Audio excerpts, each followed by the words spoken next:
Gloire soit rendue à notre Seigneur Jésus-Christ. Je vous salue, frères et sœurs, dans le saint nom de Jésus.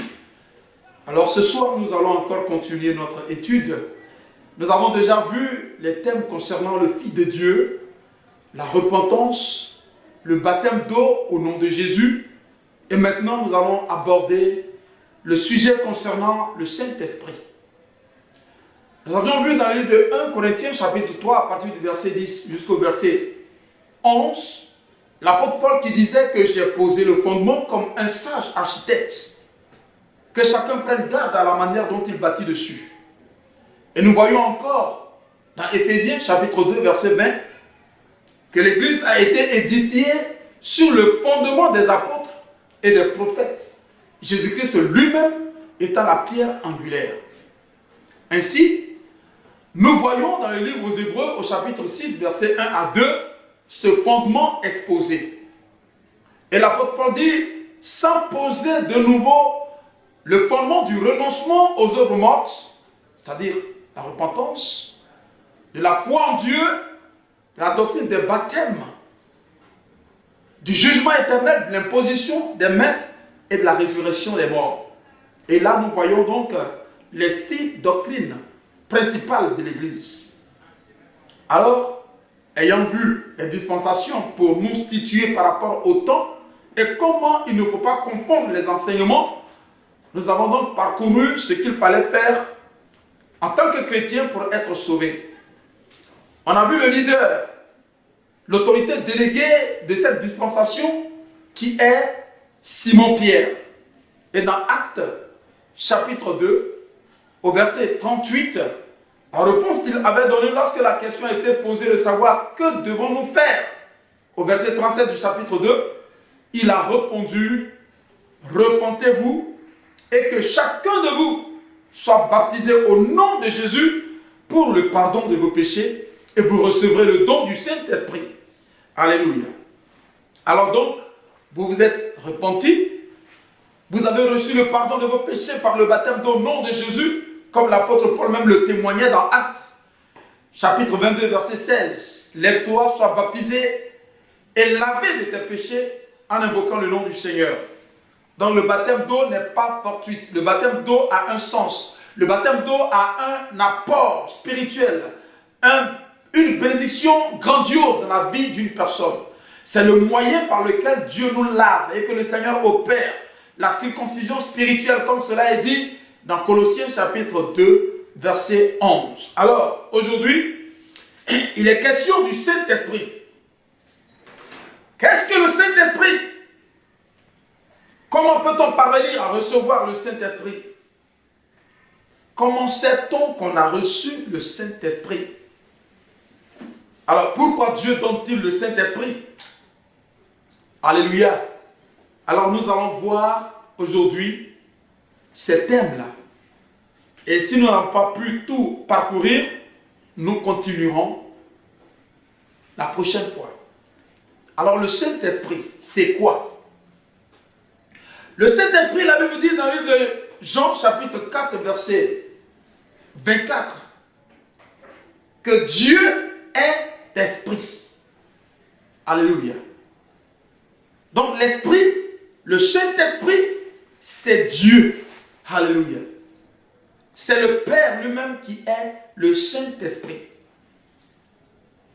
Et quand nous parcourons les Écritures, nous trouvons aussi dans le livre Romain, au chapitre 8, que le Saint-Esprit, c'est Jésus.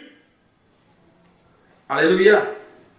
Or, ceux qui vivent selon la chair ne sauraient plaire à Dieu. Pour vous, vous ne vivez pas selon la chair, mais selon l'Esprit. Si du moins l'Esprit de Dieu habite en vous. Si quelqu'un n'a pas l'Esprit de Christ, il ne lui appartient pas. Et si Christ est en vous, le corps, il est vrai, est mort à cause du péché, mais l'Esprit est vie à cause de la justice. Alors l'Esprit Saint, c'est Dieu, c'est le Père. Et nous voyons encore dans cette même écriture, au Romains chapitre 8, verset 10, que le Saint-Esprit, c'est Jésus. Mais la Bible nous dit, dans Actes chapitre 1, verset 8, vous recevrez une puissance, le Saint-Esprit survenant sur vous. Donc le Saint-Esprit qui est Dieu, le Saint-Esprit qui est le Seigneur, alléluia, c'est la puissance de Dieu. C'est Dieu dans son essence réelle. Nous allons voir aussi dans le livre de 1 Corinthiens chapitre 3, verset 17, où il est écrit « Or le Seigneur Jésus-Christ, c'est le Saint-Esprit. Et là où est l'Esprit du Seigneur, là est la liberté. » Alléluia. Alors, Dieu a vraiment fait grâce. De nos jours, pour ceux qui font partie de l'Église, ce n'est pas cette Église-là qui est limitée dans une congrégation d'assemblée, ou bien un bâtiment, ou qui porte un nom, ou qui draine des foules. Cette Église-là, il dit qu'elle est établie. Elle a été édifiée sur le fondement des apôtres et des prophètes. Jésus-Christ lui-même étant la pierre angulaire, comme je l'ai cité, Éphésiens chapitre 2, verset 20. Le Saint-Esprit est indispensable. Et c'est ce que le Seigneur accorde à ceux qui croient aujourd'hui, ce qu'ils n'avaient jamais fait dans le passé. Dans le passé, il y avait l'onction, il y avait la présence de l'Esprit sur la vie des gens pour manifester l'œuvre que le Seigneur voudrait accomplir dans un laps de temps tel que les prophètes. Alléluia. Les prophètes recevaient le Saint-Esprit et en ce moment-là, l'onction qui leur est accordée leur permet d'apporter le message que le Seigneur voudrait délivrer au peuple, pour dire au peuple ce que le Seigneur voudrait leur faire savoir. Mais aujourd'hui, le Seigneur fait de notre vie, il fait de notre corps un lieu d'habitation, comme il est dit dans le livre de 1 Corinthiens, chapitre 3, verset 16. Votre corps est l'habitation, est le temple du Saint-Esprit. Donc nous devons recevoir le Saint-Esprit. Alors comment, si vous avez compris que le Saint-Esprit, qu'est-ce que le Saint-Esprit? Qui est-ce qui est le Saint-Esprit? Le Saint-Esprit, ce n'est pas une autre personne dans la divinité. Le Saint-Esprit, c'est l'essence profonde, c'est l'essence réelle même de Dieu. C'est Dieu lui-même. On ne peut pas le voir. On peut le sentir. Il peut se manifester en nous. Et alors, le Seigneur a promis que vous recevrez une puissance, le Saint-Esprit survenant sur vous. Alors donc, comment peut-on parvenir à recevoir le Saint-Esprit? Le Saint-Esprit est donné, c'est un don de Dieu. Le Seigneur le donne gratuitement. Nous n'avons pas besoin de fournir des efforts.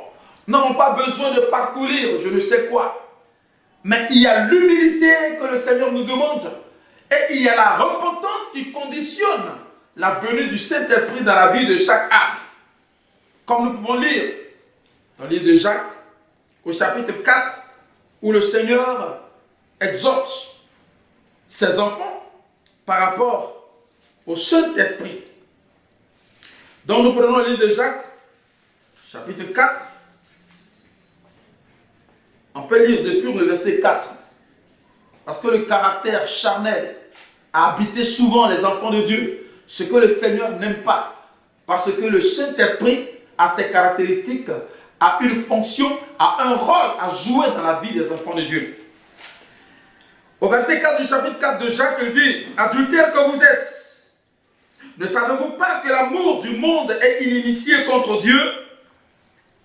Celui qui veut être ami du monde se rend ennemi de Dieu. Croyez-vous que l'Écriture parle en vain?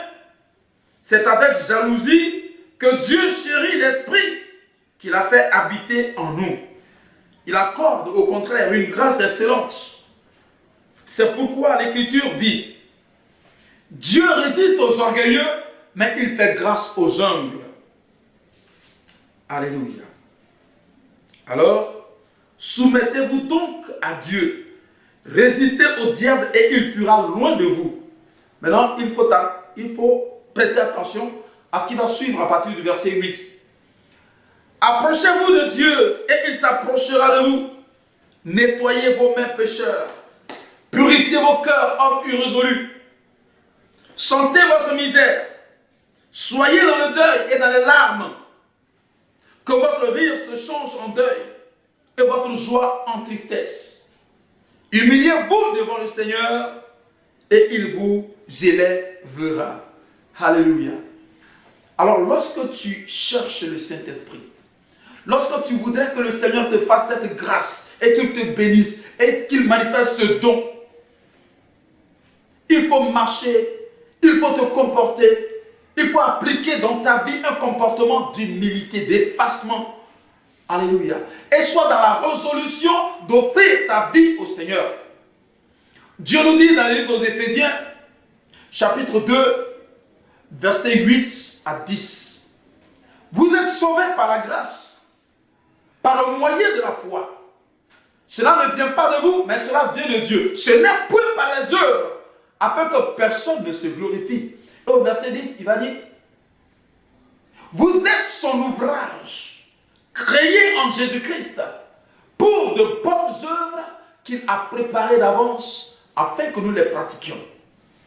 Donc, celui qui veut recevoir le Saint-Esprit, il s'humilie, il reconnaît devant le Seigneur ses imperfections. Comment lui-même, par ses propres efforts, il ne pourra pas parvenir à parfaire sa relation, sa marche avec Dieu. Et il loue le Seigneur, il lui rend grâce, il le bénit pour cette merveilleuse promesse qu'il a faite, afin qu'il puisse recevoir la présence de Dieu, la permanence de l'existence de Dieu dans sa vie, dans le Saint-Esprit. Alléluia. Donc celui qui veut recevoir le Saint-Esprit, nettoyez vos mains pécheurs. C'est-à-dire qu'il faut te repentir. Et la repentance a déjà été enseignée. Celui qui n'est pas repenti, il ne peut pas recevoir le Saint-Esprit. Mais la première condition pour approcher Dieu et recevoir de son esprit, c'est de s'humilier, c'est de se repentir. C'est de comprendre que toi-même, même par tes propres efforts, tu ne pourras pas parvenir à parfaire ta marche et ta vie avec le Seigneur. Et tu dois répondre à l'appel du Seigneur qui dit dans le livre de Matthieu, chapitre 11, verset 28. Vous tous qui êtes fatigués, chargés, venez à moi et je vous donnerai le repos. Et il dira dans le livre d'Ésaïe, chapitre 28, c'est par des hommes aux lèvres balbutiantes que je parlerai à ce peuple. Mais pour eux, c'est règle sur règle sur règle, un peu par-ci, un peu par-là, afin qu'en marchant, ils tombent à la renverse et se brisent. Et quand il parle du repos, il parle du Saint-Esprit. Quand il dit, venez à moi, vous tous qui êtes fatigués, chargés, et je vous donnerai le repos, il parle de son esprit qu'il peut accorder à quelqu'un. Donc, il est important pour celui qui veut recevoir le Saint-Esprit de s'humilier, pour celui qui veut recevoir le Saint-Esprit de se repentir et de prier, de demander cette grâce. Ce n'est pas nous qui lui avions fait une demande d'octroi du Saint-Esprit, mais c'est lui qui a voulu nous le donner. Et il a ordonné cela, il a promis cela. Il a accompli sa promesse.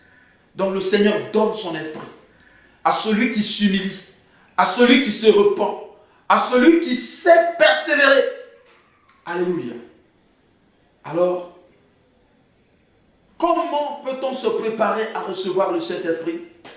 Il suffit pour toi de t'humilier, de te repentir et de chercher la face de Dieu en louant, en bénissant le Seigneur et en croyant que ce qu'il a dit, il va le faire et tu vas recevoir le Saint-Esprit. Alléluia. Comment sait-on que maintenant on a reçu le Saint-Esprit? Alléluia. Quand nous considérons les Écritures de Luc, au chapitre 24, à partir du verset 49, le Seigneur disait à ses disciples, restez dans la ville jusqu'à ce que vous soyez revêtus de la puissance d'en haut, la promesse que mon Père a faite. Et les disciples, bien que le Seigneur ait manifesté un comportement qui signifiait qu'ils ont reçu le Saint-Esprit, parce qu'il a soufflé sur eux et il dit recevez le Saint-Esprit. Mais cet acte était encore prophétique et cela va se manifester 10 jours plus tard lorsque le Seigneur les avait quittés. Et c'est ainsi que le jour de la Pentecôte, les disciples qui priaient, les disciples qui louaient, qui persévéraient, voici Dieu va se manifester. La gloire de Dieu va venir dans leur vie. Et il y aura à constater quelque chose comme du vent impétueux et des langues semblables à des langues de feu qui se posaient sur les disciples. Et voici, les disciples ont reçu le Saint-Esprit. Pour la première fois, l'humain que Dieu a créé, le Seigneur descend dans sa vie par le Saint-Esprit. Et ce qui a été merveilleux, qui a été constaté, c'est que les disciples parlaient en langue et glorifiaient le Seigneur. Ils parlaient une langue. Mais la langue qu'ils parlaient, particulièrement celui qui était le messager, quand il va parler, nous allons comprendre que le rapport qui était fait, il y avait des gens qui sont venus de par tout le monde et qui ne comprenaient pas le juif. Mais ces gens, lorsque les disciples étaient en train de parler par les vertus du Saint-Esprit, ils les entendaient parler des merveilles de Dieu dans leur langue maternelle. Alléluia. Ce qui avait été brisé depuis la tour de Babel, le Seigneur a remédié à cela. Les Espagnols, les Crétois, les Libyens, les Égyptiens, tous ceux de l'Europe qui étaient présents, chacun entendait la voix de ses disciples comme dans sa langue maternelle. Alléluia. Et c'est cela, le parler en langue. Quand tu reçois le Saint-Esprit, Dieu utilise ta bouche. Le Seigneur utilise ta langue. Tu n'es pas maître de ce que tu dis, mais il y a une force en toi qui pousse le souffle et qui te permet de dire des mots que tu ne penses pas, des mots que tu ne cherches pas à dire ou bien à répéter, mais instantanément, le Saint-Esprit te fait dire des mots. Et c'est à ce moment-là que clairement, tu vas voir que tu as reçu le Saint-Esprit. Je ne peux pas vous donner autre témoignage ou bien autre enseignement que ce qui est dans la Bible. Parce que vous allez voir, par exemple, dans le livre des Actes des Apôtres au chapitre 10, l'apôtre qui va témoigner que ces personnes ont reçu le Saint-Esprit aussi bien que nous. Qu'est-ce qui nous empêcherait de les baptiser? Donc nous allons dans Actes des Apôtres au chapitre 10, dans la maison de Corneille, et nous allons descendre jusqu'au verset 43. Tous les prophètes rendent de lui le témoignage que quiconque croit en lui reçoit par son nom le pardon de ses péchés. Comme Pierre prononçait encore ces mots, le Saint-Esprit descendit sur tous ceux qui écoutaient la parole. Tous les fidèles circoncis qui étaient venus avec Pierre furent étonnés de ce que le don du Saint-Esprit était aussi répandu sur les païens. Car ils les entendaient parler en langue et glorifier le Seigneur. Aujourd'hui, les gens font beaucoup de commentaires. Mais la Bible dit, sur le livre de Romains, chapitre 10, verset 17, la foi vient de ce qu'on entend, et ce qu'on entend qui vient de la parole de Dieu. Quand on enseigne cela, et que les gens cherchent la face de Dieu, pour appliquer la parole de Dieu, Dieu se manifeste, le Seigneur donne de son esprit. Alléluia. Et il authentifie la présence du Saint-Esprit en toi par le fait d'utiliser ta bouche. Alléluia. Et c'est de cette manière-là que les disciples ont reconnu que le Saint-Esprit est accordé à ses frères qui sont des païens, parce que eux, ils n'étaient pas prêts à accomplir ce qui concerne l'acte qu'il faudrait pour que les gens soient purifiés de leurs péchés. Mais quand Dieu les a précédés à manifester la présence du Saint-Esprit par les bidons qui parlaient en langue, Pierre dit: peut-on refuser l'eau du baptême à ceux qui ont reçu le Saint-Esprit aussi bien que nous? Et il ordonna qu'ils fussent baptisés au nom du Seigneur Jésus. Le même témoignage qu'ils avaient reçu, la même chose qu'ils ont vécu le jour de la Pentecôte, voici que ceux qui étaient des païens, des Romains, ont vécu la même expérience que eux. Et c'est pour cela aussi, les gens qui avaient déjà reçu le Seigneur, dans Acte 19, ils n'avaient pas expérimenté le Seigneur par le Saint-Esprit, mais leur bouche a commencé à dire des merveilles de Dieu lorsque l'apôtre Paul leur a imposé les mains après les avoir baptisés dans Actes 19, verset 6. Alors que Dieu vous bénisse, que la grâce du Seigneur soit avec vous. Nous allons voir prochainement qu'est-ce que le Saint-Esprit peut nous amener à faire. Le Saint-Esprit dans notre vie, c'est pour quelle raison? Alléluia. Qu'est-ce que le Saint-Esprit peut nous pourvoir? Parce que nous allons voir que le Saint-Esprit fait beaucoup de choses dans la vie de celui qui l'a reçu. Il y a le Saint-Esprit qui manifeste les ministères. Il y a le Saint-Esprit qui manifeste les dons. Il y a le Saint-Esprit qui manifeste les fruits. Et nous verrons toutes ces choses très prochainement. Que la grâce du Seigneur Jésus-Christ soit avec chacun de vous. Et que sa paix réside en vous. Et que la promesse qu'il a faite, cela se réalise dans votre vie par le don du Saint-Esprit, avec la preuve évidente du parler en langue, comme le Seigneur authentifie cela dans la vie de chaque personne qui croit véritablement en lui aujourd'hui, comme Jésus est le même hier, aujourd'hui et éternellement. Que Dieu vous bénisse. Au nom de Jésus. Amen.